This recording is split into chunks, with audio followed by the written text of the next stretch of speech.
Every morning before the sun came up, Emily was already awake. While most of the neighborhood was still quiet, she stood outside a gated community with a small table of fruit, apples, oranges, bananas, lined up neatly like they mattered more than they actually did. To her, they weren't just fruit. They were rent, food, survival. She pulled her hoodie tighter as the early morning chill lingered. "Today's gonna be better," she muttered under her breath, more out of habit than belief. As the gate opened and cars started rolling out, Emily straightened up, ready to catch someone's attention. Most people didn't even look at her. Some glanced quickly, then looked away like she wasn't there. A woman in a luxury SUV slowed down and rolled her window halfway. "Why is this so expensive?" she asked sharply, holding up an apple. Emily kept her tone calm. "They're fresh, ma'am. I can knock $1 off." She always knocked something off. She didn't really have a choice. This was her life now. Long hours, small sales, constant hustle. But it hadn't always been like this. There was a time when Emily had big plans, and she wasn't alone in them. She had a best friend, Jessica. They used to do everything together: late-night talks, shared dreams, promises about the future. "We're not going to end up struggling like everyone else," Jessica once said, laughing. "We're going to make it big."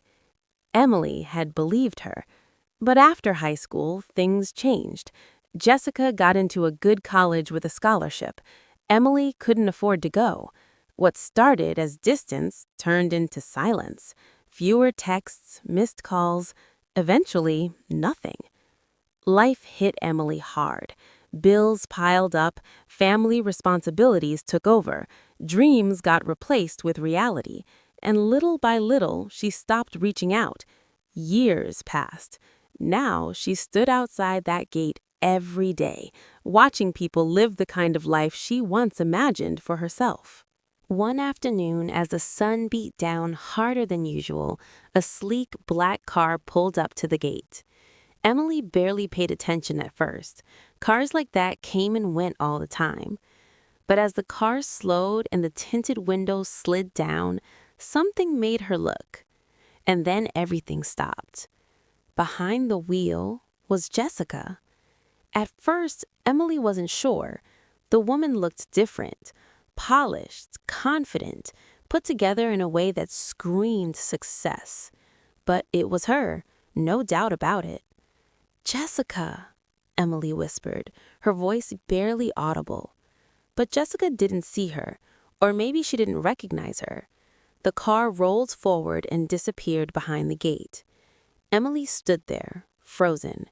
Then slowly, she sat down on the curb beside her fruit stand, her hands shaking slightly.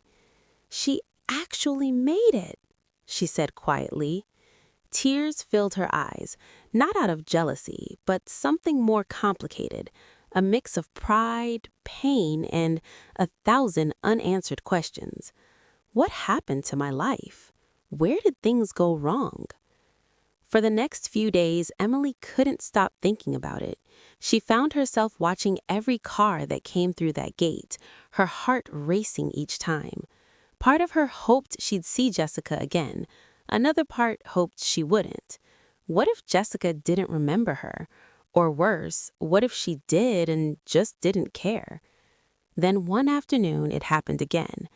The same black car pulled up, but this time it stopped. The engine cut off, the door opened. Jessica stepped out. Emily's heart started pounding. For a second, she thought about turning away, pretending she hadn't seen anything. But she didn't. She took a step forward, then another. "Jessica," she called, her voice shaky but clear. Jessica turned. At first, she looked confused. Then recognition hit her, and her eyes widened. "Emily?" she said, stunned. For a moment, neither of them moved. Years of silence stood between them. Then Jessica walked closer, her eyes scanning Emily, the fruit stand, her worn clothes, the exhaustion she couldn't hide. "What happened?" Jessica asked softly. Emily gave a small, almost embarrassed smile. Life happened. They sat down on the curb together, just like they used to sit on sidewalks back in the day, talking for hours. Emily told her everything, the struggles, the setbacks, the responsibilities that kept pulling her down. Jessica listened without interrupting. When Emily finished, she expected pity, maybe even distance. But instead, Jessica let out a quiet breath and said, "It wasn't easy for me either." Emily looked at her, surprised. Jessica explained the pressure, the loneliness, the sacrifices she had to make to get where she was, the long nights, the stress, the constant fear of failing. It probably looked perfect from the outside, Jessica said, but it didn't feel that way. Emily nodded slowly. For the first time, she didn't feel so far away from her. After a pause, Jessica looked at her with a serious expression. "You're still the same strong person I knew," she said. Emily shook her head. "I'm just getting by." "Then let's change that," Jessica replied. Emily frowned slightly. "What are you saying?" "I want to help you," Jessica said, "not just by handing you money, but by giving you a real opportunity, something you can build on." Emily hesitated. Fear crept in. "What if I mess it up?" she asked quietly. Jessica smiled a little. "Then you learn and try again. That's all I did." That night, Emily sat in her small apartment, staring at the ceiling, replaying the conversation over and over.